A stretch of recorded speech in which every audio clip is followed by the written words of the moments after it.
ഒരു വാക്യം വായിച്ച് നമ്മുടെ ക്രിസ്തീയ ജീവിതത്തിന് ഏറ്റവും അനുഗ്രഹമായി തീരേണ്ടതിന് ചില കാര്യങ്ങൾ നിങ്ങളോട് പങ്കുവയ്ക്കാൻ ആഗ്രഹിക്കുകയാണ്. കൊരിന്ത്യ ലേഖനത്തിൽ നിന്നാണ് വാക്യം വായിക്കാൻ ആഗ്രഹിക്കുന്നത്.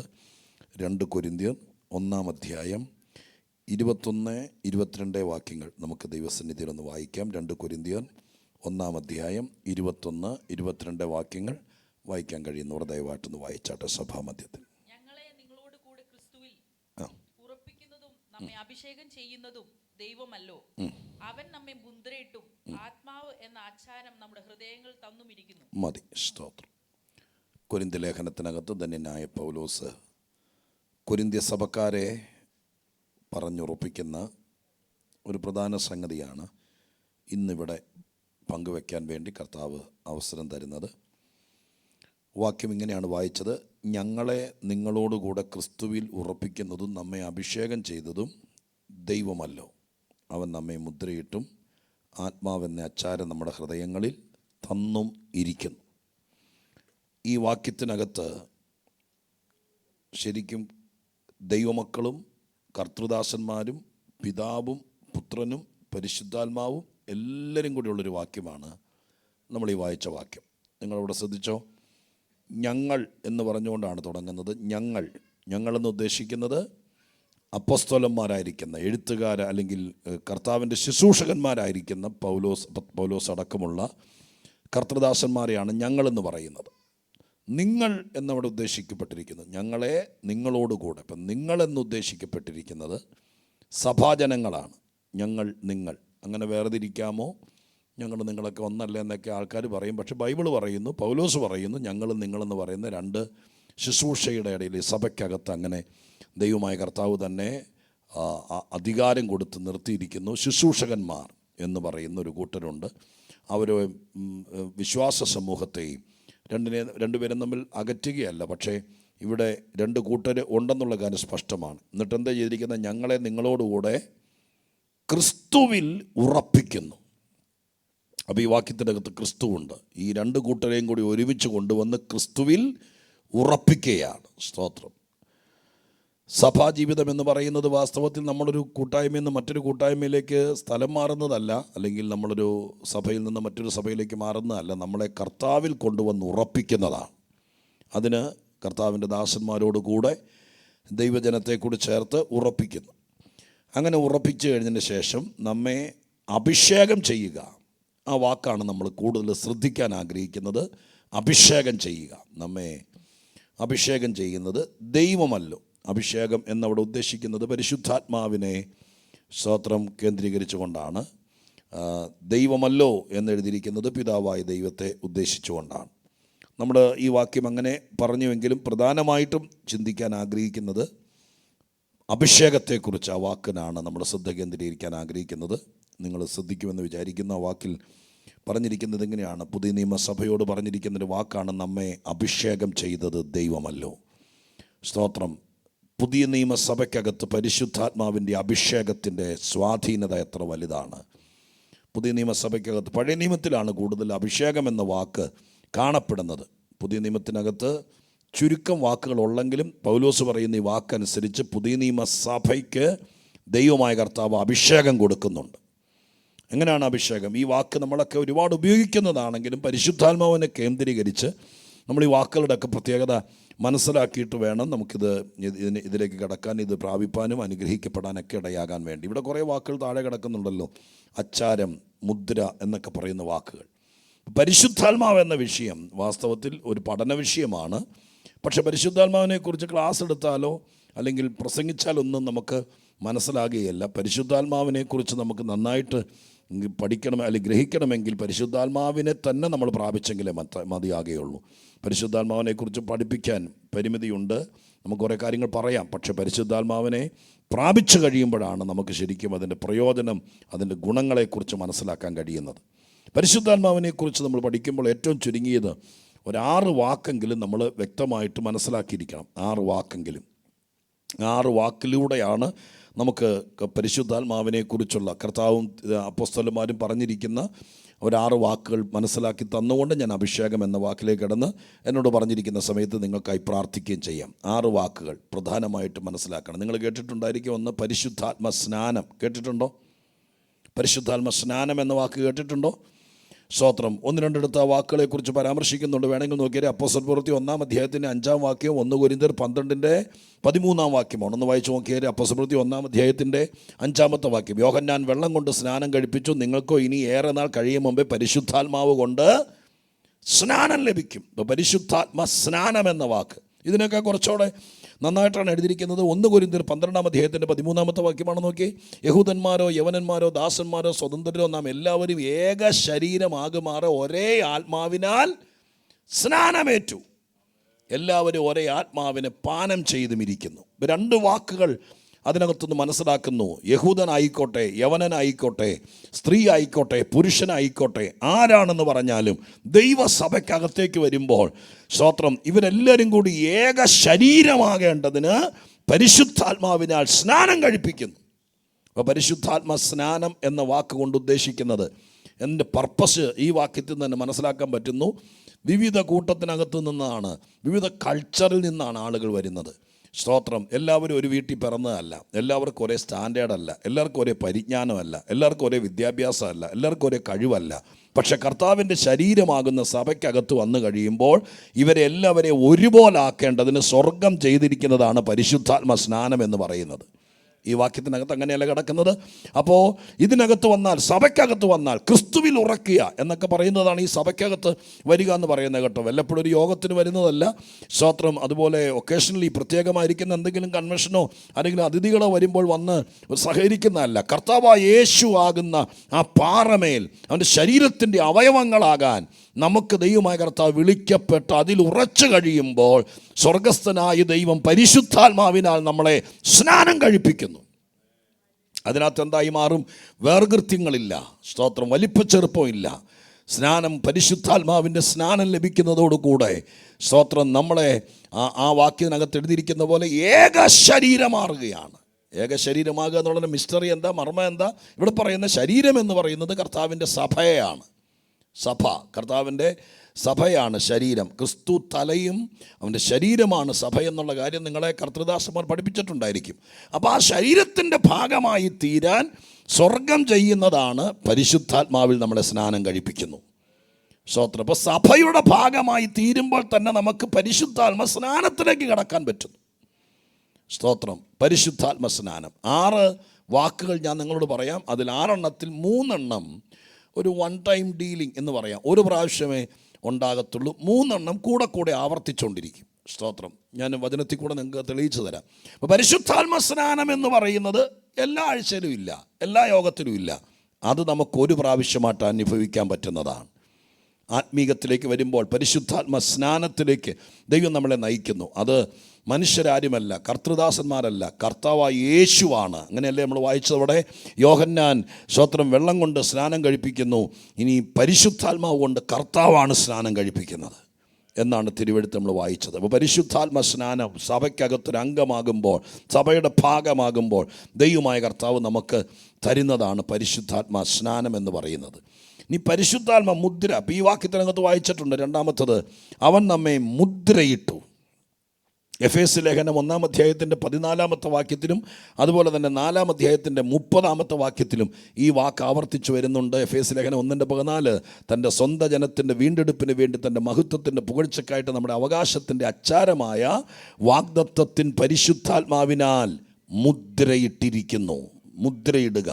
ഇതുപോലെ തന്നെ 4-ാം അധ്യായത്തിൻ്റെ 30-ാമത്തെ വാക്യത്തിലും ഇതേ കാര്യം തന്നെ പറയപ്പെടുന്നു. മുദ്ര വയ്ക്കുക. ദൈവത്തിൻ്റെ പരിശുദ്ധാത്മാവിനെ ദുഃഖിപ്പിക്കരുത്, അവനാണല്ലോ നിങ്ങൾക്ക് വീണ്ടെടുപ്പ് നാളിനായിട്ട് മുദ്ര വെച്ചിരിക്കുന്നത്. മുദ്ര വയ്ക്കുക എന്ന വാക്കുകൊണ്ട് ഉദ്ദേശിക്കപ്പെടുന്നത് അവകാശമായി. ഇപ്പോൾ ഒരു സർക്കാരിൻ്റെ സീല്, അല്ലെങ്കിൽ നമ്മുടെ നാട്ടിലൊക്കെ പല വസ്തുതയ്ക്കകത്തും അതിൻ്റെ അതോറിറ്റി ഏതാണോ അതിൻ്റെ സീല് ചെയ്യുക എന്ന് പറയും. എന്നതുപോലെ തന്നെ പരിശുദ്ധാത്മാവ് കൊണ്ട് നമുക്ക് കാണാൻ കഴിയത്തില്ലെങ്കിലും ആത്മീകമായിട്ട് ഈ വാക്ക് പറയുന്നു. ദൈവമായ കർത്താവ് നമ്മളെ വീണ്ടെടുത്ത് കഴിയുമ്പോൾ, ഇനി കർത്താവ് മടങ്ങി വരുമ്പോൾ നമ്മളെ കൊണ്ടുപോകും എന്നുള്ളതിൻ്റെ ഉറപ്പിനായി പരിശുദ്ധാത്മാവിനെ കൊണ്ട് നമ്മളെ മുദ്ര വെച്ചിരിക്കുകയാണ്. പരിശുദ്ധാത്മ മുദ്ര. സ്തോത്രം. അപ്പോൾ നമ്മളൊരു വിശ്വാസത്തിലേക്ക് വരുമ്പോൾ നമ്മളിൽ നടക്കുന്ന എത്രയോ പ്രോസസ്സുകളാണെന്നറിയാമോ? ഇതെല്ലാം നമ്മൾ മനസ്സിലാക്കണം. നമ്മളിവിടെ വന്നൊരു യോഗത്തിലിരിക്കുന്നു, പാട്ട് പാടുന്നു എന്നുള്ളതല്ല. യഥാർത്ഥത്തിൽ രക്ഷിക്കപ്പെട്ടാൽ, യഥാർത്ഥത്തിൽ കർത്താവിനെ വിശ്വസിച്ചാൽ, യഥാർത്ഥത്തിൽ ദൈവം പറയുന്നത് അനുസരിച്ചാൽ, നമ്മൾ അറിയാത്ത പല കാര്യങ്ങളും ലോകത്തിൽ നമ്മുടെ വീട്ടുകാർക്കോ ചാർച്ചക്കാർക്കോ നമ്മുടെ കൂടെ പഠിച്ചവർക്കോ വളർന്നവർക്കോ കിട്ടാത്ത കുറേ കാര്യങ്ങൾ സ്വർഗത്തിൽ നിന്ന് ദൈവം നമ്മുടെ മേൽ ചെയ്യുന്നുണ്ട്. അതിൽപ്പെട്ടതാണ് ഇതൊക്കെ. പരിശുദ്ധാത്മാവ് കൊണ്ട് മുദ്ര വയ്ക്കുക. മുദ്ര വെച്ച് കഴിയുമ്പോൾ അതിൻ്റെ അതോറിറ്റി, ആ അവകാശം ആരാണോ മുദ്ര വെച്ചേ അവർക്കായിരിക്കും. സ്തോത്രം, ഹല്ലേലൂയ. മുദ്ര വയ്ക്കുക. മൂന്നാമത്തെ പദമാണ് സ്തോത്രം അച്ചാരം എന്ന വാക്ക്. അച്ചാരം എന്ന വാക്ക് ഈ നമ്മൾ വായിച്ച കൊരിന്ത്യർ ലേഖനത്തിനകത്ത് വായിക്കുന്നുണ്ട്. അച്ചാരം, സ്തോത്രം, ആത്മാവെന്ന അച്ചാരം നമ്മുടെ ഹൃദയങ്ങളിൽ തന്നുമിരിക്കുന്നു. കൊരിന്ത്യർ ലേഖനത്തിൽ. അതുപോലെ തന്നെ കൊരിന്ത്യർ ലേഖനം 5-ാം അധ്യായത്തിൻ്റെ 2 കൊരിന്ത്യർ 5-ാം അധ്യായത്തിൻ്റെ 5-ാമത്തെ വാക്യത്തിനകത്തും അതേ കാര്യം തന്നെ പരാമർശിക്കുന്നുണ്ട്. 5:5 അതിനായി ഞങ്ങളെ ഒരുക്കിയത് ആത്മാവിനെ അച്ചാരമായി തന്ന ദൈവം തന്നെ. അപ്പോൾ അച്ചാരം എന്ന വാക്ക് ആവർത്തിച്ചു വരുന്നത് മനസ്സിലാകുന്നുണ്ടല്ലോ. സ്തോത്രം. അപ്പോൾ ഈ വാക്കുകളെല്ലാം പരിശുദ്ധാത്മാഭിഷേകം, പരിശുദ്ധാത്മാവ് എന്നൊക്കെ പറയുമ്പോൾ നമുക്ക് എല്ലാം ഒന്നാണോ എന്ന് ചോദിച്ചാൽ ഒന്നല്ല. ഇതിൻ്റെ എല്ലാം പർപ്പസ് വേറെയാണ്. സ്തോത്രം. അച്ചാരം എന്ന് പറയുന്നൊരു ബിസിനസ് ഭാഷയാണ്. എന്ന് പറഞ്ഞാൽ ഒരു കച്ചവടം നടക്കുമ്പോൾ നമ്മൾ അഡ്വാൻസ് കൊടുക്കുക എന്ന് പറയുന്നു. ഒരു കാർ വാങ്ങിക്കുമ്പോൾ സ്തോത്രം ആ സമയത്ത് നമ്മൾ കണ്ടു, ഇഷ്ടപ്പെട്ടു, ചിലപ്പോൾ അന്നായിരിക്കുകയല്ല, വസ്തു മേടിക്കാൻ നേരത്ത് നമ്മൾ ചെല്ലുമ്പോൾ തന്നെ കാശും കൊണ്ട് ചെന്നിട്ടല്ല ചെല്ലുന്നത്. ചെന്നു, കണ്ടു, ഇഷ്ടപ്പെട്ടു, വാക്ക് പറഞ്ഞ് ഒരു അഡ്വാൻസ് കൊടുക്കുകയാണ്. അഡ്വാൻസ് കൊടുത്ത് ചിലപ്പോൾ 6 മാസം കഴിഞ്ഞിട്ടായിരിക്കും ആധാരം രജിസ്റ്റർ ചെയ്യുന്നത്. എന്നതുപോലെ കർത്താവായ യേശു നമ്മളെ കണ്ട് ബോധിച്ചു കഴിഞ്ഞ് അവൻ്റെ മണവാട്ടിയായി ആക്കി തീർത്തു കഴിഞ്ഞപ്പോൾ പരിശുദ്ധാത്മാവ് കൊണ്ട് നമുക്കൊരു അച്ചാരം തന്നിരിക്കുകയാണ്. പഴയ കാലത്തൊക്കെ ഇപ്പോൾ നമ്മളൊരു ബിസിനസ് ഭാഷയാണ് നമ്മൾ പറഞ്ഞതെങ്കിലും പഴയ കാലത്ത് സ്തോത്രം വ്യക്തികളെയായിരുന്നു അച്ചാരം കൊടുക്കുക എന്ന് പറയുന്നത്. വ്യക്തികളെ, മനുഷ്യനെ തന്നെ. അതിൻ്റെ ഒരു ഉത്തമ തെളിവാണ് യോസേപ്പിൻ്റെ അടുക്കൽ സഹോദരന്മാർ ധാന്യം കൈക്കൊള്ളാൻ വേണ്ടി ചെല്ലുന്നൊരു രംഗം മിസ്രയീമിൽ വെച്ച് നടക്കുന്നതിനെക്കുറിച്ച് നിങ്ങൾ വായിച്ചിട്ടുണ്ടാകും ഉൽപ്പത്തി പുസ്തകത്തിൽ. അപ്പോൾ അവിടെ എഴുതിയിരിക്കുന്നൊരു സംഭവം നമുക്കറിയാം. അവിടെ ചെന്നപ്പോൾ യോസേപ്പിന് ഇവരെല്ലാവരെയും മനസ്സിലായി, പക്ഷേ ഇവർക്ക് യോസേപ്പിനെ പിടികിട്ടിയില്ല. ആ സമയത്ത് യോസേപ്പ് പറഞ്ഞു, നിങ്ങൾ ഒറ്റുകാരാണ്, നിങ്ങൾ ദേശത്തിൻ്റെ ബലഹീനമായ ഭാഗങ്ങൾ ഉറ്റുനോക്കാം. അപ്പോൾ അവർ പറഞ്ഞു, ഞങ്ങൾ പരമാർത്ഥികളാണ്. അയ്യോ അല്ല എന്നൊക്കെ പറഞ്ഞ് കൈമലർത്തി. അങ്ങനെയൊക്കെ പറഞ്ഞ് കൈമലർത്തിയപ്പോൾ യോസേപ്പ് സമ്മതിച്ചില്ല, മനസ്സിലായെങ്കിലും സമ്മതിച്ചില്ല. ഇപ്പോൾ ഒരു കാര്യങ്ങളൊക്കെ പറഞ്ഞു. അപ്പോൾ ഞങ്ങൾക്ക് അപ്പനുണ്ട്, ഒരനിയൻ ഞങ്ങളുടെ വീട്ടിലുണ്ട്, ബാക്കി എല്ലാവരും ഞങ്ങളിവിടെ ഉണ്ട് എന്ന് പറഞ്ഞപ്പോൾ യോസേപ്പ് ബെന്യാമീനെ കൂടി ഇവിടെ എത്തിക്കാൻ വേണ്ടിയിട്ട് യോസേപ്പ് പറഞ്ഞൊരു വാക്ക് നിങ്ങൾ ഉൽപ്പത്തിയിൽ വായിച്ചിട്ടുണ്ടായിരിക്കുക. വാക്ക് ഇങ്ങനെയാണ് എഴുതിയിരിക്കുന്നത്: ഒരു കാര്യം ചെയ്യുക, സ്തോത്രം, നിങ്ങളിൽ ഒരാൾ ഇവിടെ നിൽക്കണം. ഇവിടെ ഒരാൾ നിന്നിട്ട് നിങ്ങൾ ബാക്കിയുള്ളവർ പോയിട്ട് ബെന്യാമീനെയും കൂടി കൂട്ടിക്കൊണ്ട് ഇവിടെ വരികയാണെങ്കിൽ നിങ്ങൾ ഒറ്റുകാരല്ല എന്ന് ഞാൻ വിശ്വസിക്കാം എന്ന് പറയുന്നു. അവിടെ ശിമയോനെയാണ് അവിടെ നിർത്തിയിട്ട് പോകുന്നത്. അപ്പം ശിമയോനെ നിർത്തുന്നതിന് അന്നത്തെ കാലഘട്ടത്തിൽ പറയുന്നതാണ് അച്ചാരം നിർത്തുക എന്ന് പറയുന്നത്. ബെന്യാമീനെ ഇവിടെ കൊണ്ടുവരുമെന്നും ഈ പോയ കക്ഷികൾ മടങ്ങി വരുമെന്നുള്ളതിന് ഉറപ്പിന് വേണ്ടി ഇവിടെ നിർത്തുന്നതാണ്. ഒരാളെ ഇവിടെ നിർത്തിയിട്ട് പോകും. സ്തോത്രം. അത് അതിപുരാതന കാലത്തെ ഒരു രീതിയാണ്. ആ രീതിയാണ് ബൈബിളിനകത്ത് പരിശുദ്ധാത്മാവിനെക്കുറിച്ച് അച്ചാരമെന്ന് എഴുതപ്പെട്ടിരിക്കുന്നത്. അപ്പോൾ അതിനകത്ത് നിങ്ങൾ മനസ്സിലാക്കേണ്ടത് എന്തെന്ന് വെച്ചാൽ, യേശുക്രിസ്തു ഇവിടുന്ന് പോകാൻ നേരത്ത് പറഞ്ഞിട്ട് പോയി, ഞാൻ പോയതുപോലെ മടങ്ങി വരും. നമ്മളെ ചേർക്കാൻ വേണ്ടി പോയതുപോലെ മടങ്ങി വരും. മടങ്ങി വരും എന്നുള്ള കാര്യത്തിൽ ദൈവപുത്രന് തർക്കമില്ല, കർത്താവിന് സംശയമില്ല. പക്ഷേ മനുഷ്യൻ സംശയിക്കാതിരിക്കാൻ വേണ്ടി പിതാവ്, പുത്രൻ, പരിശുദ്ധാത്മാവ് എന്ന 3 പേർ, സ്തോത്രം, അതിൽ പരിശുദ്ധാത്മാവിനെ പിതാവിൻ്റെ അടുക്കൽ പോയി ചോദിച്ചിട്ട് പരിശുദ്ധാത്മാവിനെ നമ്മുടെ മധ്യത്തിൽ, സഭയുടെ മധ്യത്തിൽ അച്ചാരം നിർത്തിയിട്ട് പോയിരിക്കുക. അതിൻ്റെ അർത്ഥം യേശു മടങ്ങി വരുമെന്നുള്ളതിൻ്റെ ഉറപ്പെന്തെന്ന് ചോദിച്ചാൽ, കർത്താവ് മടങ്ങി വരുമെന്നുള്ളതിൻ്റെ ഉറപ്പെന്തെന്ന് ചോദിച്ചാൽ, ഇന്ന് ആനുകാലികമായിട്ട് ലോകത്തിൽ നടക്കുന്ന എന്തിനേക്കാൾ സഭയ്ക്ക് ഉറപ്പ് എൻ്റെ അകത്ത് വാഴുന്ന പരിശുദ്ധാത്മാവ് എൻ്റെ ഉള്ളിൽ ഇരിക്കുന്നത് കൊണ്ട് എനിക്ക് ഉറപ്പുണ്ട്, യേശു മടങ്ങി വരാതിരിക്കില്ല. സ്തോത്രം. മാത്രമല്ല, ഞാൻ മരിച്ച് ഈ മണ്ണിൽ അലിഞ്ഞു പോയാലും, ഈ മണ്ണിൽ സ്തോത്രം എൻ്റെ ശരീരം അലിഞ്ഞു പോയാലും, ഞാൻ കാഹളം ധ്വനിക്കുമ്പോൾ ഉയർത്തെഴുന്നേൽക്കും എന്നതിൻ്റെ ഉറപ്പ് എൻ്റെ അകത്ത് ദൈവാത്മാവ് വസിക്കുന്നതാണ്. അതുകൊണ്ടാണ് വീണ്ടെടുപ്പിൻ നാളിലേക്ക് നമ്മളെ മുദ്രയിട്ടിരിക്കുന്നു, അതിനുവേണ്ടി നമ്മളെ അച്ചാരം കൊടുത്തിരിക്കുന്നു എന്ന് പറയുന്നത്. സ്തോത്രം. ഈ 3 കാര്യങ്ങൾ ഏതൊക്കെയാണ്? പരിശുദ്ധാത്മ സ്നാനം, പരിശുദ്ധാത്മ മുദ്ര, പരിശുദ്ധാത്മ അച്ചാരം. ഇത് 3ഉം ഒരു പ്രാവശ്യമാണ് സ്തോത്രം നമുക്ക് ആയുസ് ലഭിക്കുന്നത്. ഒരു പ്രാവശ്യം. എല്ലാ ആഴ്ചയിലും പരിശുദ്ധാത്മ സ്നാനം നമുക്ക് ലഭിക്കുന്നില്ല, അതൊരു 1 ടൈമായിട്ട് ലഭിക്കുന്നത്. ആയുസ്സിൽ ആദ്യമായിട്ട് നമ്മൾ ആത്മാവിൻ്റെ നദിയിലേക്ക് ദൈവമായ കർത്താവ് നമ്മളെ ഇറക്കുന്ന ഒരു ദിവസമുണ്ട്. പരിശുദ്ധാത്മാവിനെ പ്രാപിച്ചിട്ടുള്ളവർക്കറിയാം. സ്തോത്രം. എന്നായിരുന്നു ആ ദിവസം എന്ന് ചോദിച്ചാൽ സ്തോത്രം അറിയാം. ശരിക്കും യഥാർത്ഥത്തിൽ പരിശുദ്ധാത്മ സ്നാനം ലഭിക്കുന്നത് ഞാൻ ഓർക്കുന്നുണ്ട്. വർഷങ്ങൾക്ക് മുമ്പ് എറണാകുളം ജില്ലയിൽ ഒരു ചെറിയ ഹാളിനകത്ത് 3 ദിവസത്തെ ഉപവാസ പ്രാർത്ഥന നടക്കുന്ന സമയത്താണ്. സ്തോത്രം. അന്ന് നടക്കുന്ന സമയത്ത് ഞങ്ങളുടെ ചർച്ചിലേക്ക് കർത്തൃദാസൻ, ഒരു സ്ഥലം മാറി വന്ന കർത്തൃദാസൻ, ഞാനൊരു IPCയുടെ ചർച്ചിനോട് ബന്ധപ്പെട്ടാണ് അന്ന് ആരാധനയിൽ രക്ഷിക്കപ്പെടുകയൊക്കെ ചെന്ന് വന്നത്. അപ്പോൾ അന്നൊരു ചെറിയ കൂട്ടായ്മയായിരുന്നു. ആ കൂട്ടായ്മയ്ക്കകത്ത് ഒരു പഴയ ഹാള്, കൂടിക്കഴിഞ്ഞാൽ ഇത്രയും പേര് തന്നെ കഷ്ടിയുണ്ടാകത്തുള്ളൂ. പല ദൈവദാസന്മാർ വരികയും ഒക്കെ പോവുകയും ചെയ്യുമെങ്കിലും വന്നു ശുശ്രൂഷ കഴിഞ്ഞു പോയി. എന്നാൽ ഇന്നും IPCയിൽ നന്നായി ശുശ്രൂഷിച്ചു പോകുന്ന ഒരു കർത്തൃദാസൻ, അദ്ദേഹം അവിടെ ചെറുപ്പക്കാരനായിരുന്നു. വർഷങ്ങൾക്കും അദ്ദേഹം സഭാചാരത്തിൽ എടുത്തപ്പോൾ മനസ്സിലായി ആ സഭയിലെ ഞങ്ങൾ ഉൾപ്പെടെയുള്ള പലരും പരിശുദ്ധാത്മാവിൻ്റെ അഭിഷേകം പ്രാപിച്ചിട്ടില്ലെങ്കിൽ നിറവ് പ്രാപിച്ചിട്ടില്ല എന്ന് മനസ്സിലായപ്പോൾ അദ്ദേഹം സഭയോട് പറഞ്ഞു, സഭ മുന്നോട്ട് പോകുമ്പോൾ ശക്തിപ്പെട്ടു പോകണമെങ്കിൽ എല്ലാവരും പരിശുദ്ധാത്മാവിൽ നിറയണം. സ്തോത്രം. ഞാൻ പറഞ്ഞത് എത്ര പേര് കേട്ടു? മുന്നോട്ട് നമുക്ക് ജയകരമായ ക്രിസ്തീയ ജീവിതം നയിക്കണമെങ്കിൽ പരിശുദ്ധാത്മ നിറവ് വേണം. ഏത് രാജ്യത്ത് താമസിച്ചാലും നിങ്ങൾക്ക് എത്ര ഉന്നത സ്ഥാനം ഉണ്ടെങ്കിലും, നിങ്ങൾ എത്ര കരുത്തരാണെങ്കിലും, നിങ്ങൾ എത്ര ബുദ്ധിയുള്ളവരാണെങ്കിലും, പിശാചിനോട് പോരാടി ജയിക്കണമെങ്കിൽ ഓരോ വിശ്വാസിക്കും പരിശുദ്ധാത്മ നിറവ് വേണമെന്ന് വിശ്വസിക്കുന്ന ദൈവമക്കൾ സഭയ്ക്കകത്തുണ്ടെങ്കിൽ അവർ നന്ദിയോടെ ദൈവത്തിന് സ്തോത്രം ചെയ്തേക്കണം. Hallelujah, praise the Lord. അപ്പോൾ പലരും വന്ന് ശുശ്രൂഷ കഴിച്ചു പോയെങ്കിലും എൻ്റെ സഹോദരങ്ങളെ ആരും അതിനെക്കുറിച്ച് കൂടുതൽ ഇനിഷ്യേറ്റ് ചെയ്തില്ല. പക്ഷേ ഈ പുതുതായി വന്ന കർത്തൃദാസൻ, അദ്ദേഹം പാട്ടൊക്കെ പാടി ആരാധിക്കുമ്പോൾ 5 പാട്ട് പാടിയാലും ഒരു ആത്മനിറവൊക്കെ ഉണ്ടെങ്കിൽ നമുക്ക് ആ കൂട്ടായ്മയ്ക്കകത്തല്ലേ വർഷിപ്പ് ചെയ്യുന്ന സഹോദരങ്ങൾക്ക്, കർത്തൃദാസന്മാർക്കറിയാം, പരിശുദ്ധാത്മ നിറവുള്ളൊരു കൂട്ടായ്മയ്ക്കകത്ത് ശുശ്രൂഷിക്കുമ്പോൾ ഭയങ്കരമായ ഒരു ആത്മാവിൻ്റെ മൂവ്മെൻ്റ് ഉണ്ടാകും. സ്തോത്രം. നമ്മൾ വിചാരിക്കാത്ത തലങ്ങൾ തുറന്നു വരും. നമ്മുടെ ബുദ്ധി ഉപയോഗിക്കേണ്ടി വരികയല്ല. സ്തോത്രം. അപ്പോൾ എല്ലാവരും ആഗ്രഹിക്കണം പരിശുദ്ധാത്മ നിറവുണ്ടാകണം. നിങ്ങളുടെ കുഞ്ഞുങ്ങൾക്കെല്ലാം നിറവുണ്ടാകണം. പിശാചിനോട് പോരാടി നിൽക്കണമെങ്കിൽ ഇവിടെ ആത്മാവിൻ്റെ നിറവുണ്ടായേ പറ്റൂ. പരിശുദ്ധാത്മ നിറവ് കൊണ്ടാണ് നമ്മൾ ഈ ലോകത്തിൽ ജയാളികളായി മാറുന്നത്. അപ്പോൾ ആ പാസ്റ്റർ സ്തോത്രം വന്നപ്പോൾ ചില ആഴ്ചകൾ പിന്നിട്ടപ്പോൾ ഒരു സഭായോഗ മധ്യത്തിൽ പറഞ്ഞു, സഹോദരന്മാരെ, പരിശുദ്ധാത്മ നിറവ് നമുക്കെല്ലാവർക്കും ആവശ്യമാണ്. അതിന് അനുകൂല വഴികളൊരുക്കാം. 3 ദിവസം ഉപവാസ പ്രാർത്ഥന വെച്ചു. എല്ലാവരും അവധിയുടെ കൂലിപ്പണിക്കാരൊക്കെയാണ് കൂടുതൽ ആൾക്കാർ, ജോലിക്കാരൊന്നും ആ സഭയിൽ അന്നില്ല. വർഷങ്ങൾക്ക് മുമ്പല്ലേ, സ്തോത്രം, 3 പതിറ്റാണ്ടുകൾക്ക് മുമ്പാണ്. അങ്ങനെ എല്ലാവരും ആ ദിവസങ്ങൾ ജോലിക്കൊന്നും പോകാതെ ഒരു മഴക്കാലമാണെന്ന് തോന്നുന്നു അങ്ങിരിക്കുന്നു. എനിക്ക് തോന്നുന്നു കന്യാകുമാരി സൈഡിൽ നിന്ന് ഒരു കർത്തൃദാസനെ ശുശ്രൂഷയ്ക്കായി ക്ഷണിച്ചു. അപ്പോൾ അദ്ദേഹം വന്നു. ഒരു സെക്ഷൻ കഴിഞ്ഞു, ഒരു പകലും രാത്രിയും കഴിഞ്ഞു. അദ്ദേഹം പരിശുദ്ധാത്മാവിനെ കുറിച്ചൊക്കെ പറഞ്ഞു.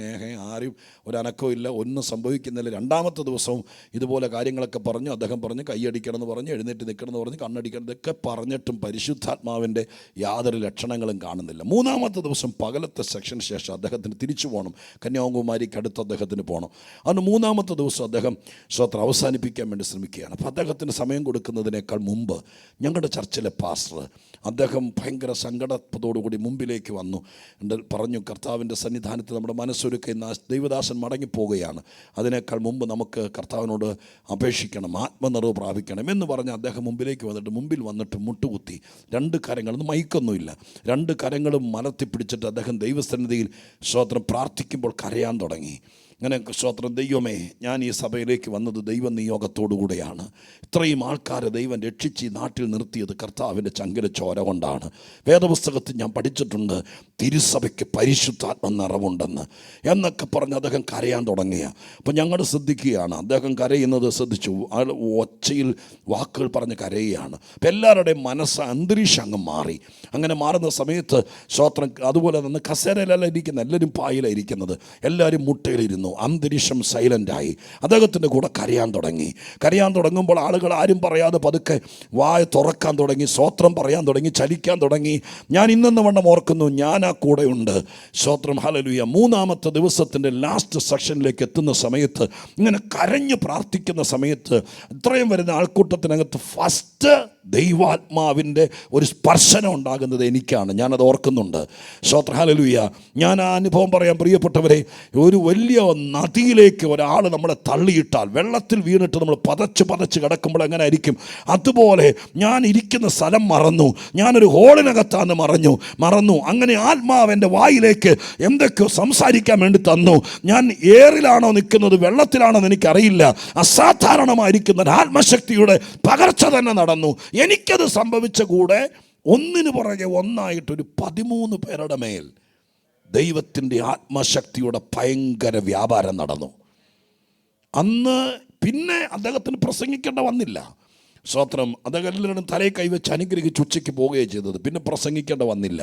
ഞാൻ നിങ്ങളോട് പറയാം, പരിശുദ്ധാത്മാവ് ഇറങ്ങി വന്നാൽ, ഓരോരുത്തരെയും ആത്മനദിയിലേക്ക് ഇറക്കിയാൽ, പിന്നെ കൺട്രോൾ മുഴുവൻ പരിശുദ്ധാത്മാവിനായിരിക്കും.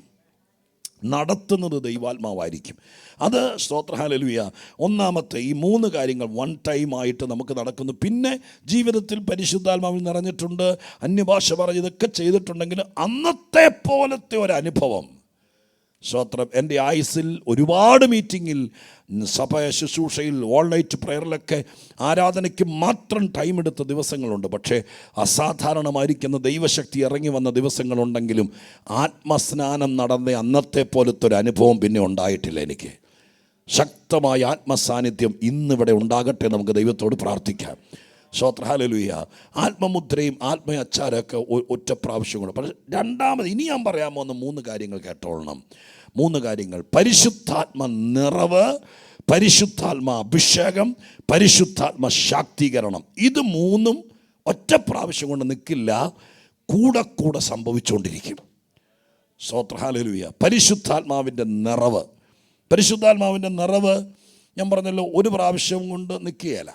അപ്പോസ്തലപ്രവൃത്തി 2-ാം അധ്യായത്തിനകത്താണ്, സ്തോത്രം, ഹല്ലേലൂയ, പഴയ നിയമത്തിലെല്ലാം ഉപയോഗിച്ചുകൊണ്ടിരുന്ന പദം ആത്മപകർച്ച എന്നാണ്. യെശയ്യാവിലൊക്കെ പറയുന്നത്, എൻ്റെ ആത്മാവിനെ നിങ്ങളുടെ മേൽ പകരുമ്പോൾ എന്ന് പറഞ്ഞ വാക്ക് തന്നെ ഞാൻ പറയുന്നു. ബൈബിൾ വായിക്കുമ്പോൾ വാക്കുകൾ ശ്രദ്ധിച്ചാൽ തന്നെ നമുക്ക് കാര്യങ്ങൾ പിടികിട്ടും.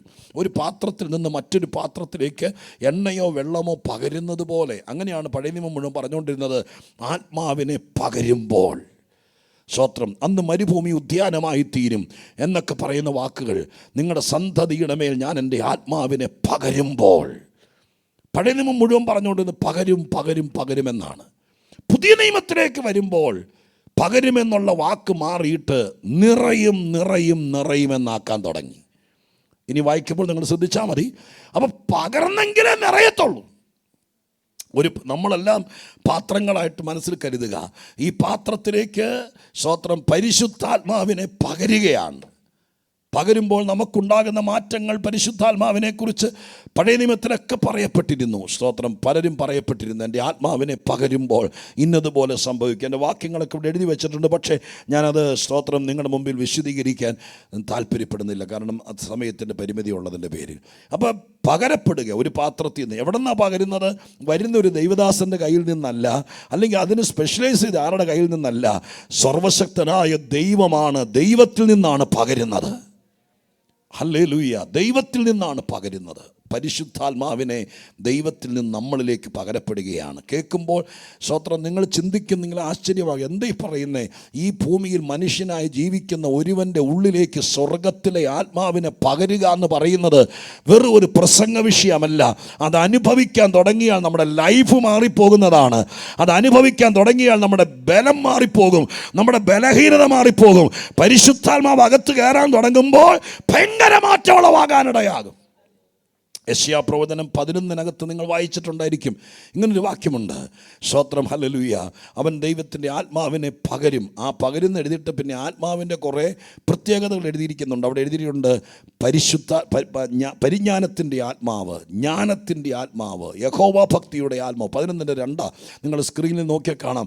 അവൻ്റെ മേൽ യഹോവയുടെ ആത്മാവ് ആവസിക്കും. ജ്ഞാനത്തിൻ്റെയും വിവേകത്തിൻ്റെയും ആത്മാവ്, ആലോചനയുടെയും ബലത്തിൻ്റെയും ആത്മാവ്, പരിജ്ഞാനത്തിൻ്റെ യഹോവ ഭക്തിയുടെയും ആത്മാവ് തന്നെ.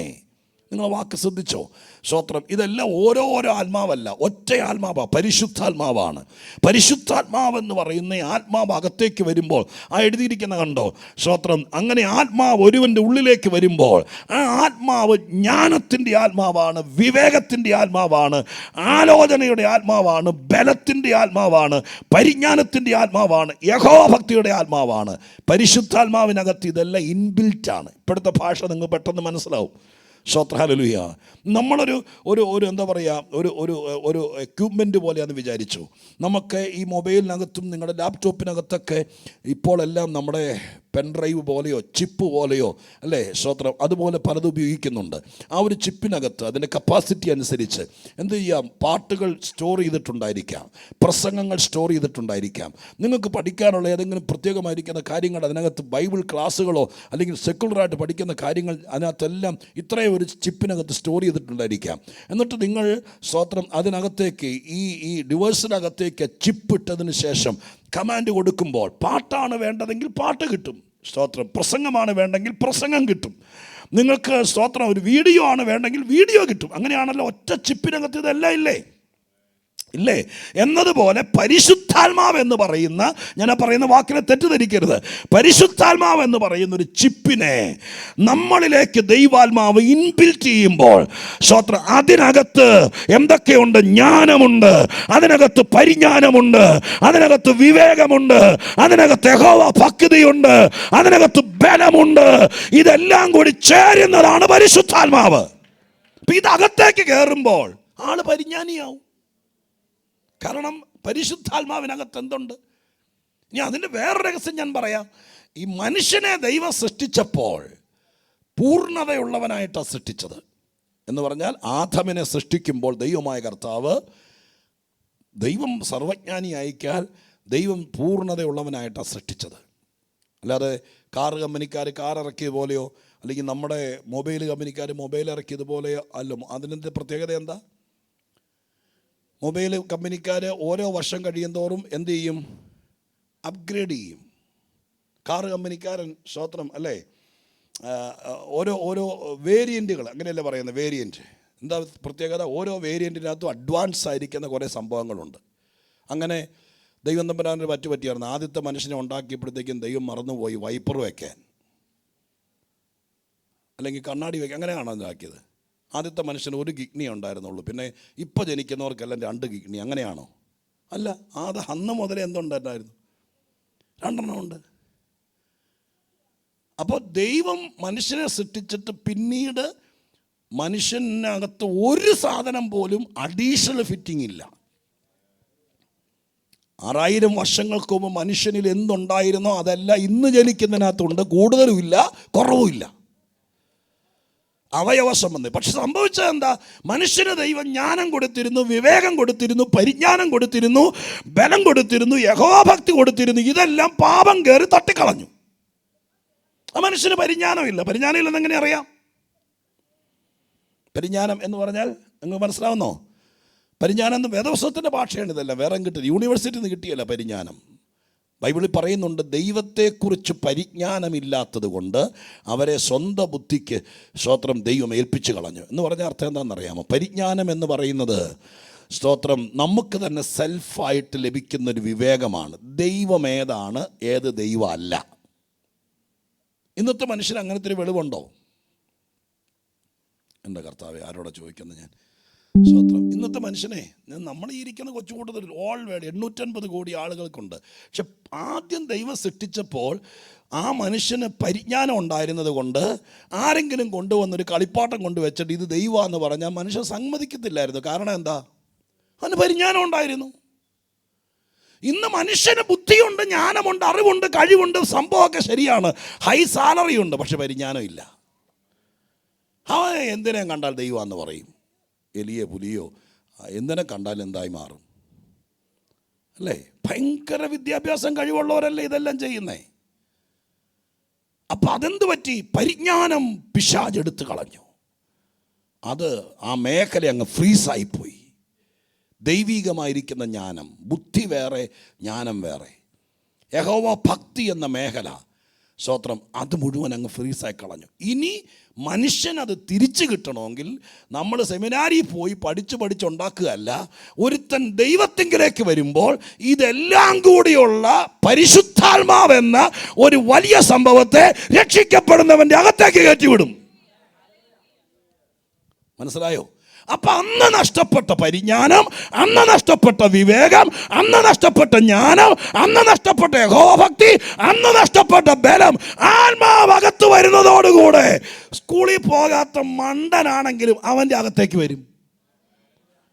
അതുകൊണ്ട് ആ പരിജ്ഞാനം വന്നവനെ ദൈവമാണെന്നും പറഞ്ഞ് എവിടെ കൊണ്ട് നിർത്തിയാലും, എബ്രായ ബാലന്മാരെ ഓർക്കുന്നുണ്ടല്ലോ, കാണാൻ കൊള്ളാവുന്ന 50 അടി പൊക്കമുള്ള വലിയ വിഗ്രഹം ഉണ്ടാക്കിയിട്ട് പറഞ്ഞു അതാണ് ദൈവം, ഈ രാജ്യത്തെ ദൈവം അതാണ്. ഇവിടെ തമ്പുരും കിന്നരവും വീണയും മീട്ടുമ്പോൾ ഇവിടത്തുകാരെല്ലാവരും വീണ് നമസ്കരിക്കും. അതുകൊണ്ട് നിങ്ങൾ എവിടത്തുകാരാണെങ്കിലും ഇതിന് വീട്ടുമ്പോൾ നമസ്കരിക്കണം എന്ന് പറഞ്ഞപ്പോൾ പരിശുദ്ധാത്മാവിൻ്റെ പരിജ്ഞാനമുള്ള അവർ പറഞ്ഞു, സാറേ സ്തോത്രം ഹല്ലേലൂയ, നിങ്ങൾ എന്തൊക്കെ തന്നാലും കൊന്നാലും ഞങ്ങൾ വീണ് നമസ്കരിക്കില്ല, കാരണം ഞങ്ങൾക്ക് ദൈവത്തെക്കുറിച്ച് പരിജ്ഞാനമുണ്ട്. അപ്പം നമുക്ക് കിട്ടിയ ഭാഗ്യം നിങ്ങൾക്ക് മനസ്സിലാവുന്നോ?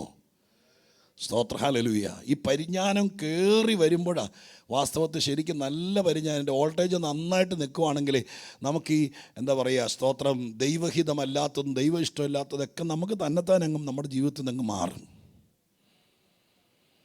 കാരണം നമ്മളെ ദൈവാത്മാവ് പഠിപ്പിക്കും. അപ്പോൾ പരിശുദ്ധാത്മാവിനെ വേണ്ടും വണ്ണം അകത്ത് കിട്ടിയ കൊള്ളാന്ന് എത്ര പേർക്ക് തോന്നുന്നുണ്ട്? നമ്മുടെ അകത്ത് കിട്ടുന്ന 4 വാക്ക് ഈ യോഗത്തിൽ അന്യഭാഷ പറയുന്നതല്ല. ഈ പുൽപ്പിറ്റിൽ നിന്ന് പ്രസംഗിക്കുമ്പോൾ ഞാൻ സ്വത്രം വിറയ്ക്കുന്നതോ ഒച്ച വയ്ക്കുന്നതല്ല. നമ്മളിതൊക്കെ കഴിഞ്ഞ് ഇറങ്ങുമ്പോൾ, നമ്മൾ ഒറ്റയ്ക്ക് നടക്കുമ്പോൾ, ഈ ലോകത്തിൽ ഈ വളർന്നു വരുന്ന കുഞ്ഞുങ്ങൾ, നമ്മളൊക്കെ ഈ പ്രായത്തിൽ ആത്മാവ്, ഒറിജിനൽ പരിശുദ്ധാത്മാവ് അകത്ത് വസിക്കാൻ തുടങ്ങിയാൽ ഇവരെ പഠിപ്പിക്കാൻ വേണ്ടി നിങ്ങൾ എവിടെ വിട്ടാലും അവരുടെ അകത്ത് ആത്മാവ് ഉണ്ടെങ്കിൽ വിശ്വസിക്കാം. കാരണം എന്താ? അവർക്ക് പരിജ്ഞാനമുണ്ട്. അവരോട് ആരൊക്കെ എന്തൊക്കെ പറഞ്ഞാലും പറയും, ഇല്ലില്ല ഞങ്ങൾക്കിത് ചേരില്ല, കാരണം ഞങ്ങൾ ലോകത്തിൽ എവിടെ പോയാലും ഞങ്ങളുടെ ദൈവത്തെക്കുറിച്ച് ബോധമുള്ളവരാണ് എന്ന് പറയണമെന്നുണ്ടെങ്കിൽ പരിശുദ്ധാത്മാവിനെ കൊണ്ട് മാത്രമേ പറ്റുള്ളൂ. ഒരു മനുഷ്യനെ ഒരായുസ് കൊണ്ട് ഒരു ടീച്ചർക്കും പഠിപ്പിച്ച് ദൈവത്തെക്കുറിച്ചൊന്നും ബോധം വരുത്താൻ പറ്റിയല്ല. അതിന് നമ്മുടെ ഉള്ളിലേക്ക് ദൈവാത്മാവിനെ തന്നിട്ട് വിവേകം നമുക്ക് തരികയാണ്. സ്തോത്രം. അത് പരിശുദ്ധാത്മാവിനെ കൊണ്ട് മാത്രമേ പറ്റുള്ളൂ. അതുകൊണ്ടാണ് യേശു പറഞ്ഞിട്ട് പോയത്, ഞാൻ പോയി കഴിയുമ്പോൾ മറ്റൊരു കാര്യസ്ഥനെ നിങ്ങൾക്ക് അയച്ചു തരാം, അവൻ വന്നു കഴിയുമ്പോൾ നിങ്ങളെ സകല സത്യത്തിലും വഴി നടത്തും. അവൻ നിങ്ങളെ ഓരോ കാര്യങ്ങൾ ഓർമ്മപ്പെടുത്തും. സ്തോത്രം. അങ്ങനെ ഓരോ കാര്യങ്ങളും ഏകദേശം 8ഓളം കൂട്ടം കാര്യങ്ങൾ പരിശുദ്ധാത്മാവ് അകത്തിരുന്ന് ചെയ്യുമെന്ന് പറഞ്ഞിട്ടാണ് യേശു പോയത്. അതെല്ലാം നമ്മുടെ ജീവിതത്തിൽ നൽകി തരുന്നത് പരിശുദ്ധാത്മാവിനാണ്. അപ്പോൾ കേട്ടോളുക, പെട്ടെന്ന് നമുക്ക് ചുരുക്കേണ്ട സമയം വരും. നിറവ് എന്ന് പറയുന്നത് ഒരു പ്രാവശ്യം കൊണ്ടല്ല, അത് വീണ്ടും വീണ്ടും നിറയും. എങ്ങനെ അറിയാൻ പറ്റുന്നത്? അപ്പോസ്തലപ്രവൃത്തി 2-ാം അധ്യായത്തിനകത്താണ് നിറവ്. നിങ്ങൾക്ക് അറിയാലോ, അപ്പോസ്തലപ്രവൃത്തി 2-ാമത്തെ അധ്യായത്തിനകത്താണ് പരിശുദ്ധാത്മാവ് അവരെല്ലാവരും നിറഞ്ഞു എന്നൊരു വാക്ക് 2-ാമത്തെ അധ്യായത്തിനകത്ത് ഉണ്ടല്ലോ. സ്തോത്രം. പെട്ടെന്ന് കൊടിയ കാറ്റടിക്കുന്ന പോലെ ആകാശത്തിന് മുഴക്കമുണ്ടായി, അവരിരുന്ന് വീട് മുഴുവൻ നിറച്ചു. ആദ്യം വീട് നിറച്ചു, എന്നിട്ട് പിന്നെ സ്തോത്രം അവിടെ താഴേക്ക് എഴുതിയിരിക്കുന്നു 4-ാമത്തെ വാക്യം, എല്ലാവരും പരിശുദ്ധാത്മാവ് നിറഞ്ഞവരായി. അങ്ങനെ നിറഞ്ഞപ്പോൾ അന്യഭാഷ സംസാരിക്കാൻ തുടങ്ങി. എപ്പോഴാണ് നമ്മൾ അന്യഭാഷ സംസാരിക്കാൻ തുടങ്ങുന്നതെന്ന് ചോദിച്ചാൽ, ആത്മാവ് നമ്മളിൽ നിറയുമ്പോഴാണ്. ഹൃദയം നിറഞ്ഞ് കവിയുന്നതല്ലോ വായു സംസാരിക്കുന്നത് എന്നൊരു വാക്കും കൂടി വേണമെങ്കിൽ ചൂട്ടിവെച്ച് പറയാം. അപ്പോൾ നമ്മുടെ ഉള്ളിൽ ആത്മാവ് നിറയുന്നു. സ്തോത്രം. ഇപ്പം ഈ ഭാഗത്താണ് ആദ്യമായിട്ട് നിറയുന്നത്. ആ നിറഞ്ഞവരെ ഒക്കെ നിങ്ങൾക്കറിയായിരിക്കുമല്ലോ. 12 അപ്പോസ്തലന്മാർ, യൂദയില്ല, ബാക്കിയുള്ളവർ യേശുവിൻ്റെ അമ്മ മറിയ, അങ്ങനെ ഏകദേശം 120 പേരോടത്തോടുണ്ട്. ഇനി നിങ്ങൾ 4-ാമത്തെ അധ്യായത്തിലേക്ക് നോക്കിയാട്ടെ. 4-ാമത്തെ അധ്യായം അപ്പോസ്തല പ്രവൃത്തി 4-ാമത്തെ അധ്യായത്തിൻ്റെ 7-8 വാക്യങ്ങൾ ഇങ്ങനെയാണ് എഴുതിയിരിക്കുന്നത്. 7-8. ഇവർ അവരെ നടുവിൽ നിർത്തി, ഏത് ശക്തി കൊണ്ടോ ഏത് നാമത്തിലോ നിങ്ങളിത് ചെയ്തു എന്ന് ചോദിച്ചു. അടുത്ത വാക്ക് കേട്ടെ. പത്രോസ് പരിശുദ്ധാത്മാവ് നിറഞ്ഞവനായി. അപ്പോൾ ഒന്ന് ശ്രദ്ധിക്കണേ, നമുക്കൊരു കാര്യം തെളിയിക്കാൻ വേണ്ടി മാത്രമാണ് വാക്കെടുക്കുന്നത്. ഈ 4-ാം അധ്യായത്തിൽ പത്രോസിനെ കൊണ്ട് നിർത്തിയിരിക്കുന്നത് യഹൂദന്മാരുടെ, ഇന്നലെയൊക്കെ ഞാൻ പറഞ്ഞതുപോലെ, മതകോടതിക്കകത്താണ്. ഒരു പ്രതിയായി അറസ്റ്റ് ചെയ്തിരിക്കുകയാണ്.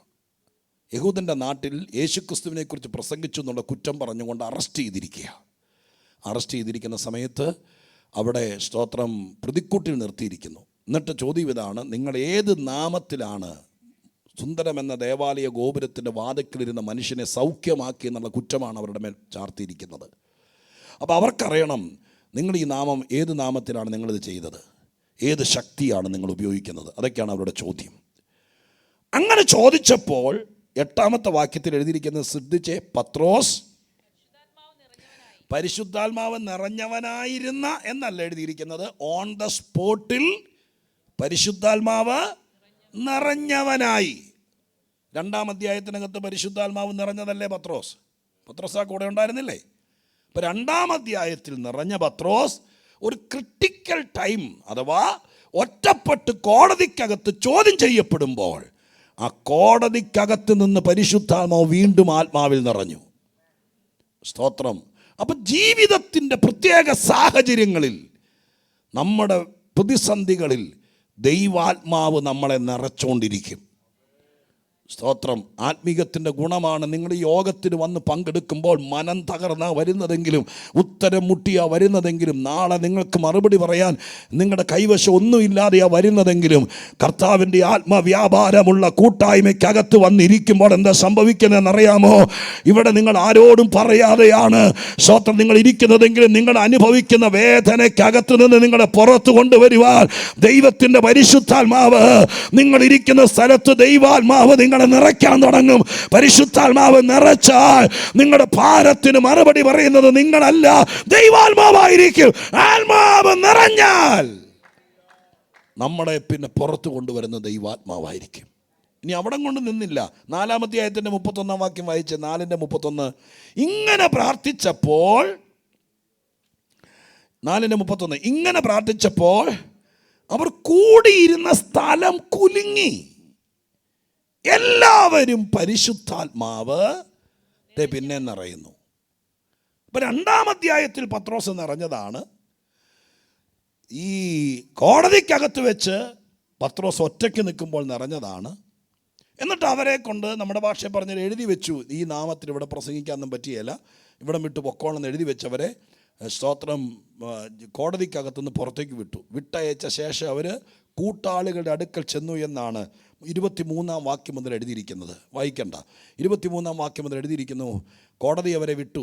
സ്തോത്രം. അവരെ ശിക്ഷിക്കാതെ ജയിലിനകത്തിടാതെ വിട്ടയച്ചിട്ട് പറഞ്ഞു, മേലിൽ ഈ നാട്ടിൽ കണ്ടുപോകരുത്, യേശുവിൻ്റെ നാമത്തിൽ ഇവിടെ പ്രസംഗിക്കുകയും ചെയ്യരുത് എന്ന് പറഞ്ഞവരെ വിട്ടയച്ചു. അങ്ങനെ വിട്ടയച്ചപ്പോൾ സ്തോത്രം അവിടെ എഴുതിയിരിക്കുന്നത്, അവർ നേരെ ചെന്ന് കൂട്ടാളികൾ എന്ന് പറഞ്ഞാൽ കൂട്ടായ്മക്കാരുടെ അടുക്ക് ചെന്ന് പറഞ്ഞു. അവരെല്ലാവരും കൂടി ഒരുമിച്ചിരുന്നു. അതിനകത്ത് പത്രോസ് ഉണ്ടായി. എല്ലാവരും കൂടി ഒരുമിച്ചിരുന്ന് പ്രാർത്ഥിച്ചുകൊണ്ടിരിക്കുന്ന സമയത്ത് പെട്ടെന്നിരുന്ന സ്ഥലം കുലുങ്ങി, എല്ലാവരും പരിശുദ്ധാത്മാവിൽ നിറഞ്ഞു. അപ്പോൾ വീണ്ടും പത്രോസ് നിറഞ്ഞു. എല്ലാവരും എന്ന് പറഞ്ഞാൽ അങ്ങേര് നിറഞ്ഞല്ലോ. അപ്പോൾ ഓരോ പ്രാവശ്യവും നമ്മളെ ദൈവാത്മാവ് നിറച്ചുകൊണ്ടിരിക്കും. എന്തിനാ അങ്ങനെ നിറയ്ക്കുന്നത്? സ്തോത്രം. നമുക്ക് മുമ്പോട്ട് ഇപ്പം ഇവിടെ നിറച്ചത് എന്തിനാണെന്നറിയാമോ? ഈ സ്തോത്രം 4-ാം അധ്യായത്തിനകത്ത് 7-ാമത്തെ 8-ാമത്തെ വാക്യത്തിൽ നിറച്ചത് കോടതിക്കകത്തു നിന്ന് നിന്നെ പുറത്തു കൊണ്ടുവരാൻ ദൈവാത്മാവ് നിറച്ചു. ഇനി ഈ യോഗത്തിലിരുന്ന് പ്രാർത്ഥിക്കുന്ന സമയത്ത് നിറച്ചത് എന്തിനാണെന്നറിയാമോ? സ്തോത്രം. അവർ പറഞ്ഞു, മേലിൽ പ്രസംഗിക്കരുത്. അവരുടെ വിധിയെ തിരുത്തിയിട്ട് നിന്നെക്കൊണ്ട് പ്രസംഗിപ്പിക്കാൻ വേണ്ടി പരിശുദ്ധാത്മാവ് വീണ്ടും നിറച്ചു. ദൈവാത്മാവ് നമ്മുടെ അകത്ത് നിറയ്ക്കുന്നത് നമ്മളെ ദൈവത്തിന് ഉപയോഗിക്കാൻ വേണ്ടിയിട്ടാണ്. ഇനി ഇതുപോലെ തന്നെയാണ് അഭിഷേകം. സ്തോത്രം. ഇതെല്ലാം ഒന്നാന്ന് കരുതരുത്. പരിശുദ്ധാത്മ സ്നാനം വേറെ, പരിശുദ്ധാത്മ മുദ്ര വേറെ, പരിശുദ്ധാത്മ അച്ചാരം വേറെ, പരിശുദ്ധാത്മ നിറവ് വേറെ. അടുത്തതാണ് പരിശുദ്ധാത്മ അഭിഷേകം. സ്തോത്രം. ഇവിടെ കൊരിന്ത്യലേഖനത്തിൽ നമ്മൾ വായിച്ചു, പരിശുദ്ധാത്മാവിൽ നമ്മളെ അഭിഷേകം ചെയ്തിരിക്കുന്നു എന്ന്. അഭിഷേകത്തിൻ്റെ പർപ്പസ് പുതിയ നിയമത്തിനകത്ത് എക്സ്പ്ലെയിൻ ചെയ്തിട്ടില്ല. എന്നാൽ പഴയ നിയമ ഭാഗങ്ങളിൽ സ്തോത്രം നമുക്ക് നന്നായിട്ട് കാണാനും മനസ്സിലാക്കാനും കഴിയുന്നുണ്ട് എന്തിനാണ് അഭിഷേകം ചെയ്യുന്നത് എന്നുള്ളതിനെക്കുറിച്ച്. പരിശുദ്ധാത്മാവിൽ ഒരാളെ അഭിഷേകം ചെയ്യുന്നതിന് വ്യക്തമായ പർപ്പസ് ഉണ്ടെന്നുള്ള കാര്യം തിരുവെഴുത്ത് നമുക്ക് വളരെ വ്യക്തമാക്കി തരുന്നു. സ്തോത്രം. വെറുതെ അഭിഷേകം ചെയ്യുകയല്ല. ഒരാളെ ദൈവമായ കർത്താവ് അഭിഷേകം ചെയ്യുക എന്നുള്ള വാക്ക് സ്തോത്രം ഒരു എന്താ പറയുക, ആത്മീകതയിലെ അതിപ്രധാനമായിരിക്കുന്ന വാക്കാണ്.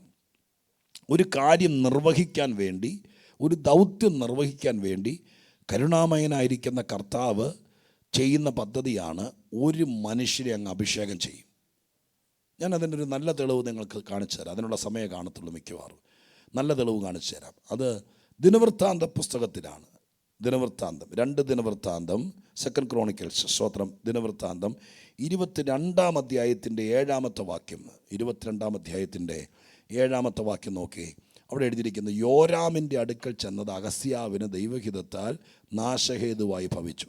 അവൻ ചെന്ന സമയം, ഇനി അടുത്ത വാക്ക് കേട്ടോളണേ, അവൻ ചെന്ന സമയം ആഹാബ് ഗ്രഹത്തിന് നിർമൂലനാശം വരുത്തുവാൻ യഹോവ അഭിഷേകം ചെയ്തവനായ നിംഷിയുടെ മകനായ യേഹു. നമുക്ക് അത്രയും ഭാഗം മാത്രം എടുത്താൽ മതി. ഇത് വേറൊരു വിഷയത്തോട് ബന്ധപ്പെട്ടാണ് ആ വാക്യം കിടക്കുന്നത്. പക്ഷേ അഭിഷേകം എന്ന വിഷയത്തെ മനസ്സിലാക്കാൻ വേണ്ടി ഞാൻ ആ വാക്യം നിങ്ങളോട് പറയുക. അവിടുത്തെ വാക്ക് കേട്ടാൽ ഈ നിംഷിയുടെ മകനായിരിക്കുന്ന യേഹു എന്ന് പറയുന്നൊരു പട്ടാളക്കാരൻ, ആ പട്ടാളക്കാരനെ അഭിഷേകം ചെയ്തു. എന്തിനാണ് അഭിഷേകം ചെയ്തതെന്ന് ആ വാക്യത്തിനകത്ത് തന്നെയുണ്ട്. എന്തിനാണ് അഭിഷേകം ചെയ്തത്? ആ വാക്യത്തിൽ നോക്കി നിങ്ങൾക്ക് മനസ്സിലാവുന്നുണ്ടോ നോക്കി. ആ വാക്യത്തിനകത്തുണ്ട്. എന്തിനാ അഭിഷേകം ചെയ്തത്? ആഹാബ് ഗ്രഹത്തെ നിർമൂലനാശം ചെയ്യാൻ എന്ന് പറഞ്ഞാൽ നിങ്ങൾക്ക് പിടി കിട്ടി. ആഹാബും ഇസബേൽ എന്ന് പറയുന്നത് ഇസ്രായേൽ രാജ്യം ഭരിച്ച് മുടിപ്പിച്ച, ദൈവത്തെ ഒത്തിരി കോപിപ്പിച്ച ഒരു രാജാവും രാജ്ഞിയുമാണ്. അവരെക്കുറിച്ച് നിങ്ങൾക്കറിയായിരിക്കും. അവർ വിഗ്രഹങ്ങളെ കൊണ്ടുവന്ന് ഏകസത്യ ദൈവത്തെ ആരാധിക്കേണ്ട ഈ സമൂഹത്തിൻ്റെ നടുവിലേക്ക് ഇസബേൽ വിഗ്രഹങ്ങളെ കൊണ്ടുവന്നു, ആഭിചാരം കൊണ്ടുവന്ന്, അങ്ങനെ ഒത്തിരി വേണ്ടാധീനങ്ങളെല്ലാം അവിടെ കാണിച്ചു. കുറേ കാലം ദൈവം ക്ഷമിച്ചു. അത് കഴിഞ്ഞപ്പോൾ ദൈവം നിശ്ചയിച്ചു ഇവരെ ശിക്ഷിച്ചേ പറ്റൂ. അതിന് ദൈവമായ കർത്താവ് ആ ഗ്രഹം, അവരുടെ കുടുംബം തന്നെ ഇനി ഉണ്ടായിരിക്കരുത്, അതുപോലെ ദൈവം ശിക്ഷിച്ചു.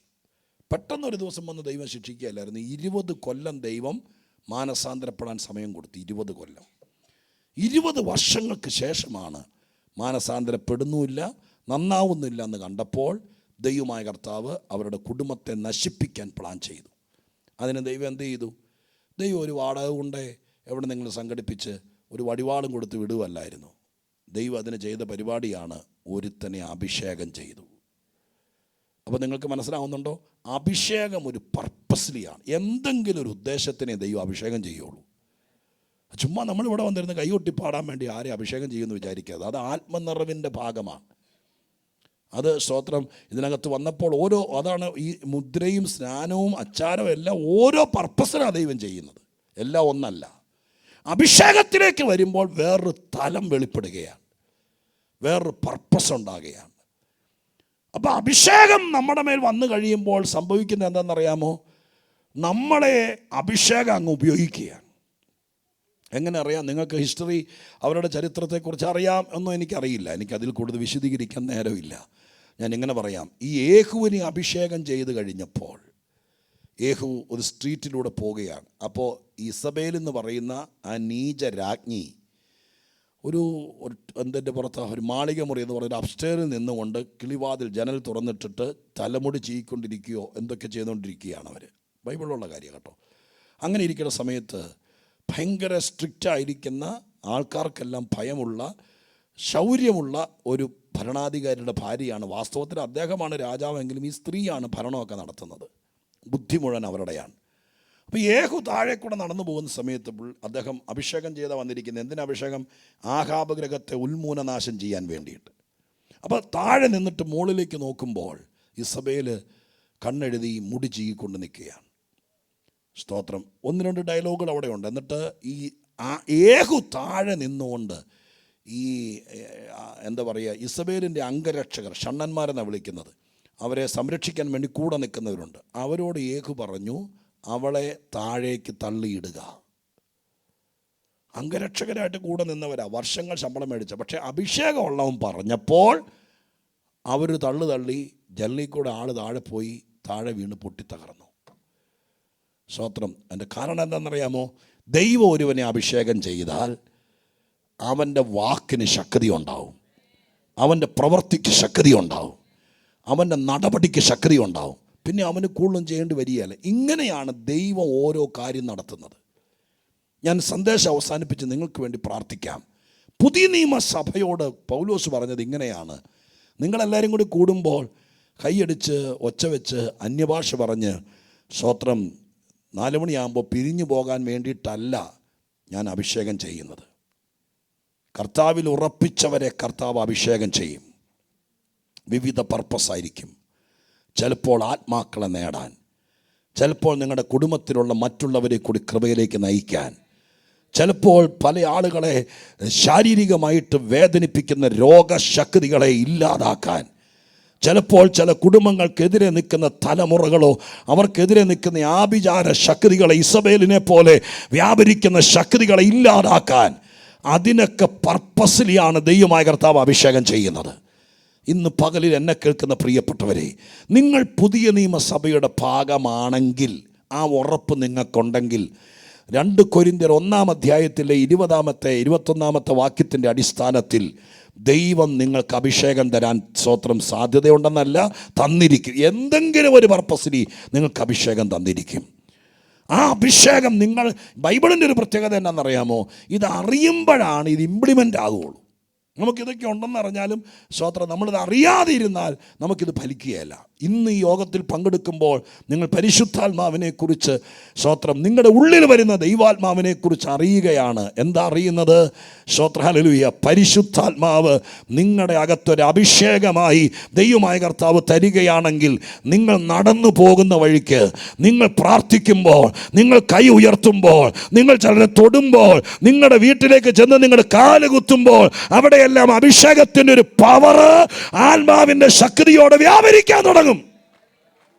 അതിനകത്ത് പ്രത്യേകിച്ച് ആയുധമില്ല, ഒന്നുമില്ല. ദൈവം അങ്ങനെയാണ്. ഞാൻ ഒന്നുകൂടെ ആവർത്തിക്കുന്നു, അങ്ങനെയാണ് ദൈവ സഭയെ വളർത്തിയത്, അങ്ങനെയാണ് ആത്മാക്കളെ നേടിയത്. വൻപന്മാരായിരിക്കുന്ന ആളുകളെ മുഴുവൻ കൃപയിൽ കൊണ്ടുവരുവാൻ ആരും അറിയാതെ അകത്തെ മുറിക്കകത്ത് അഭിഷേകം ചെയ്യുന്നൊരു ദൈവമുണ്ടെങ്കിൽ, ഈ ഈസ്റ്റർ ദിനത്തിൽ ഇതിനകത്തിരിക്കുന്ന ചിലരെ, ഈ സത്യം അറിയുന്ന ചിലരെ ഇന്നിവിടെ വെച്ച് അഭിഷേകം ചെയ്താൽ, ഞാനല്ല ദൈവമാണത് ചെയ്യുന്നതെന്ന് എഴുതിയിരിക്കുന്നത്. പഴയ നിയമകാലത്ത് ഇങ്ങനെ പറഞ്ഞുകൊണ്ട് നമുക്ക് പ്രാർത്ഥിക്കാം. പഴയ നിയമകാലത്ത് അഭിഷേകം എന്ന് പറയുന്നത്, സ്തോത്രം, അഭിഷേകം എന്ന് പറയുന്നത് അത് കണ്ണുകൊണ്ട് കാണാൻ കഴിയുമായിരുന്നു. എന്തുകൊണ്ടെന്നാൽ അഭിഷേകം ചെയ്യാൻ വേണ്ടി ഏലിയാവിനെ പോലെയോ ശൗമേലിനെ പോലെയോ ചിലരെ ദൈവം ഏൽപ്പിക്കും. അപ്പോൾ അവരെന്ത് ചെയ്യും? അവർ തൈലക്കൊമ്പെന്ന് പറയുന്ന ഒന്നുണ്ട്. വേദപുസ്തകത്തിൽ പറഞ്ഞിരിക്കുന്ന അനുസരിച്ച് പലവിധ തൈലങ്ങൾ, പലവിധ വസ്തുക്കൾ ചേർത്ത് തൈലമുണ്ടാക്കി അതുകൊണ്ടാണ് വരുന്നത്. ഇന്നിപ്പോൾ പഴയ നിയമത്തിലായിരിക്കുന്നതെങ്കിൽ അഭിഷേകം ചെയ്യാൻ പോവാന്ന് പറഞ്ഞാൽ, ഒരു പ്രവാചകൻ വരുമ്പോൾ അദ്ദേഹം, ഇവിടെ ആരെങ്കിലും അഭിഷേകം ചെയ്യാനുണ്ടെങ്കിൽ അദ്ദേഹം വരും, അദ്ദേഹത്തിൻ്റെ കയ്യിലൊരു തൈലക്കൊമ്പ് കാണും, അടച്ചു വെച്ചിരിക്കും. ആ കൊമ്പിനകത്ത് ക്രമീകൃതമായിരിക്കുന്ന സമയമാകുമ്പോൾ അഭിഷേകം ചെയ്യേണ്ട ആളെ മുന്നോട്ട് വിളിക്കും. ആൾക്കാരെല്ലാം നോക്കിയിരിക്കുമ്പോൾ അദ്ദേഹത്തിൻ്റെ കയ്യിരിക്കുന്ന തൈലക്കൊമ്പ് തുറന്നിട്ട് അതിൻ്റെ തലമേൽ ഒഴിക്കും. അതെല്ലാവർക്കും കാണാം. ഇന്നാണെങ്കിൽ വേണമെങ്കിൽ ഫോട്ടോ എടുക്കുകയൊക്കെ ചെയ്യാം, അന്നതില്ലായിരുന്നു. പക്ഷേ പുതിയ നിയമസഭയ്ക്കകത്ത് ദൈവമായ കർത്താവ് അഭിഷേകം ചെയ്യാൻ എന്നെപ്പോലത്തെ ഒരാളെ ഏൽപ്പിച്ചിട്ടില്ല. കാരണം തൈലക്കൊമ്പിനകത്ത് കൊണ്ടുവരുന്ന ഒലിവെണ്ണ കൊണ്ടോ വെളിച്ചെണ്ണ കൊണ്ടോ അല്ല അഭിഷേകം ചെയ്യുന്നത്. പിന്നെയോ പരിശുദ്ധാത്മാവിനെ കൊണ്ട് അഭിഷേകം ചെയ്യുന്നത്. പരിശുദ്ധാത്മാവിനെ നമുക്ക് കാണാൻ കഴിയില്ല. പരിശുദ്ധാത്മാവിനെ കൊണ്ട് അഭിഷേകം ചെയ്യുന്നത് നമ്മളാരുമല്ല, സ്വർഗസ്ഥനായ പിതാവായ ദൈവമാണ്. പിതാവിനെ നമ്മുടെ കണ്ണുകൊണ്ട് കാണാൻ കഴിയില്ല. ഇത് കാരണം കൊണ്ട് നമുക്കിതിനിടയിൽ ഒരു അഭിഷേകം നടന്നാൽ ഫോട്ടോ എടുക്കാൻ പറ്റില്ല. കാരണം എന്താ? സ്തോത്രം, പരിശുദ്ധാത്മാവിനെയും കാണാൻ പറ്റില്ല, ആ അഭിഷേകം ചെയ്യുന്ന ദൈവത്തെയും കാണാൻ പറ്റില്ല. പക്ഷെ ഇതിനകത്ത് ഇരിക്കുന്നവർക്ക് അനുഭവിക്കാൻ പറ്റും. എന്തനുഭവിക്കാൻ പറ്റും? എൻ്റെ മേൽ ദൈവത്തിൻ്റെ അഭിഷേകം ഇറങ്ങി വരുന്നത്, എന്നെ ദൈവത്തിൻ്റെ അഭിഷേകത്താൽ നിയോഗിക്കുന്നത്. നിന്റെ പ്രാർത്ഥന മാറും, നിന്റെ പാട്ടിനകത്ത് ദൈവശക്തി വ്യാപരിക്കും, നിന്റെ വാക്കിനകത്ത് ദൈവകൃപ വ്യാപരിക്കും, നിന്റെ സുവിശേഷത്തിന് ചില ബന്ധനങ്ങൾ അഴിച്ചുവിടുന്ന രീതിയിൽ ദൈവപ്രവൃത്തി ആരംഭിക്കും. അത് സംഭവിക്കുന്നത് അഭിഷേകത്തിൻ്റെ പിന്തുണയിലാണ്. ഞാനൊന്നുകൂടെ പറഞ്ഞ് പ്രാർത്ഥിക്കാം. പുതിയ നിയമത്തിനകത്ത് എന്തൊരു കാര്യം ദൈവം നടത്താൻ ആളുകളെ തെരഞ്ഞെടുത്തിട്ട് ദൈവം അഭിഷേകം ചെയ്യും. അങ്ങനെ അഭിഷേകം ചെയ്താൽ ആ മനുഷ്യന്, ഇസബേലിൻ്റെ കാര്യം പറഞ്ഞില്ലേ, വളരെ വളരെ വളരെ ഈസി ആയിട്ടാണ് അത് ഹാൻഡിൽ ചെയ്തത്. ഒരു രാജ്യത്തിൻ്റെ രാജ്ഞിയെ തട്ടിക്കളയണമെങ്കിൽ മറ്റൊരു രാജ്യം, ചുമ്മാ ഒന്ന് ചിന്തിക്കുക, ഞാൻ രാജ്യത്ത് നിന്നുകൊണ്ടാണ് സംസാരിക്കുന്നത്, ഒരു ഭരണാധികാരിയാണ് ശരിക്കും പറഞ്ഞാൽ ഇസബേൽ. അതിനെ തട്ടിക്കളയണമെങ്കിൽ വേറൊരു രാജ്യം എത്ര നാളുകൊണ്ട് ഗൂഢാലോചന നടത്തി, എത്ര സ്പൈ വർക്ക് നടത്തി, എത്ര സിസ്റ്റമാറ്റിക്കായിട്ട് കാര്യങ്ങൾ നീക്കി ഇങ്ങനെ നടക്കുന്നത്. ദൈവത്തിനതൊന്നും വേണ്ട. ദൈവാഭിഷേകം ചെയ്താൽ അഭിഷിക്തൻ നടന്നു പോകുമ്പോൾ ശത്രുവിൻ്റെ പിടിവിട്ടിരിക്കും. ഇന്നത് സംഭവിക്കണം. അതിനുള്ള കൃപയിലേക്ക് ദൈവം നിങ്ങളെ നയിക്കണം. 1 മിനിറ്റ് എഴുന്നേറ്റ് നിൽക്കാം ദൈവസന്നിധിയിൽ. 1 മിനിറ്റ് എഴുന്നേറ്റ് നിൽക്കാം. 1 മിനിറ്റ് എഴുന്നേറ്റ് നിൽക്കാം. ഈ എഴുന്നേറ്റ് നിൽക്കുന്ന സമയത്ത് ഞാനൊരു പ്രാർത്ഥന പ്രാർത്ഥിക്കാം.